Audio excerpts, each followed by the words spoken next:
Here is an application of rate of change. A cubic crystal is being grown in a laboratory. Find the instantaneous rate of change in its surface area with respect to its edge length x in millimeter when x equals to 3. Formula for surface area is S is equal to 6s square. Now to find instantaneous rate of change, what we can do is we can find the value of surface area at 3 and at a point very close to 3. Let's say 3 plus h. And then difference of quotient with limit of h approaching 0 gives us the instantaneous rate of change. Correct? So we'll do that. So what is the surface area when x is 3? So we can write like this. Surface area when x is 3, that means surface area at 3 will be, so in this formula surface area equals to 6x square. Let's put 3, right?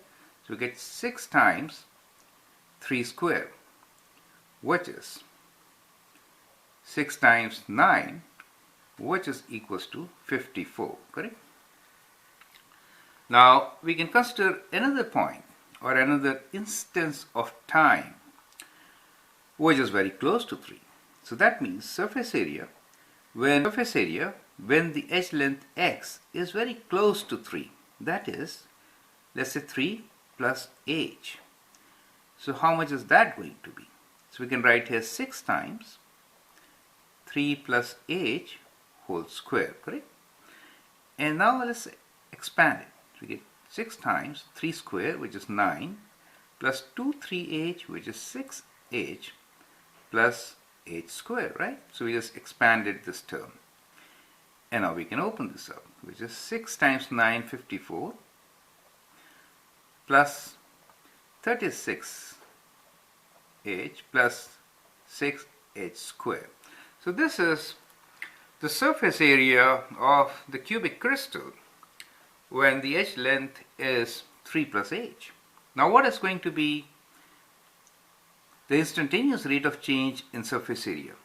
We can call that to be m when x equals to 3 will be equal to s of 3 plus h minus surface area at 3 over 3 plus h minus 3.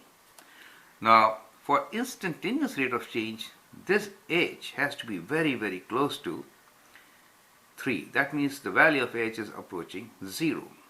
So we write like this, limit h approaches 0.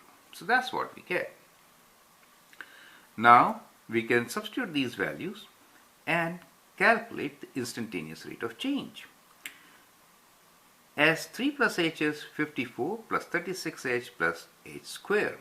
So get limit h approaches 0 for 54 plus 36h plus 6h square minus s3, which is 54, minus 54 divided by 3 plus h minus 3 gives us h, correct? That's what we get.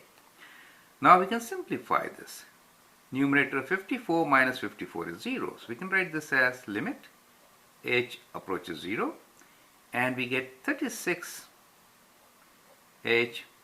plus 6h square, both divided by h. Now if we divide them by h, we get 36 here and 6h there, right? So we can write this as limit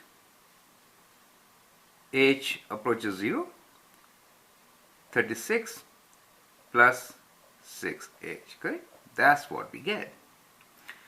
Now instantaneous rate of change is when this h is very small, is approaching 0. So if it is almost 0, the limit of this function 36 plus 6h approaches 36, right? This is approaching 0. So see, we don't really put 0, but for our convenience we say it is 0 and then say 36. Strictly speaking, h is not equal to 0. When we have this in denominator right here, right? So this function is not valid if you put h equals to 0. But when we say approaching, we say it's like 0.0001 kind of, right? In that case, this number is very small. So we get instantaneous rate of change. It's a convenience when we put h equals 0, 36. But strictly speaking, it's always approximate. So it's close to 36, very, very close to 36. So that is our answer. And remember, whenever you write your answer in these application problems, you should also mention units. Now, what are the units? To find the units, think about this equation. What was this equation?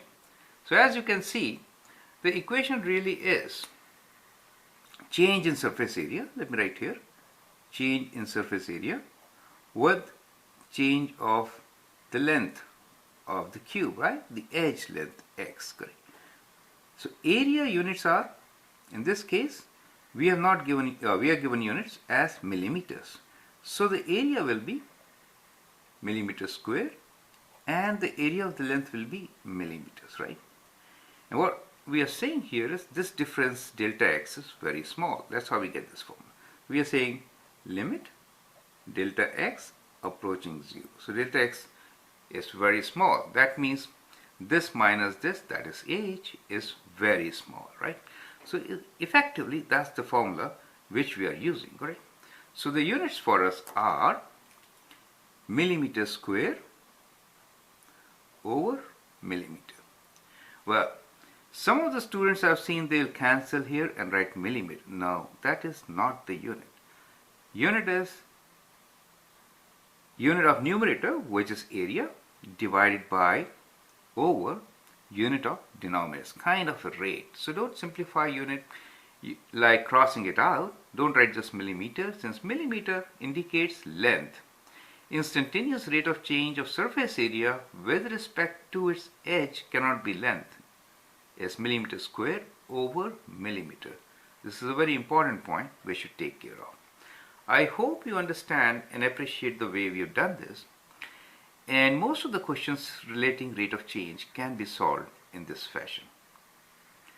Thanks and all the best.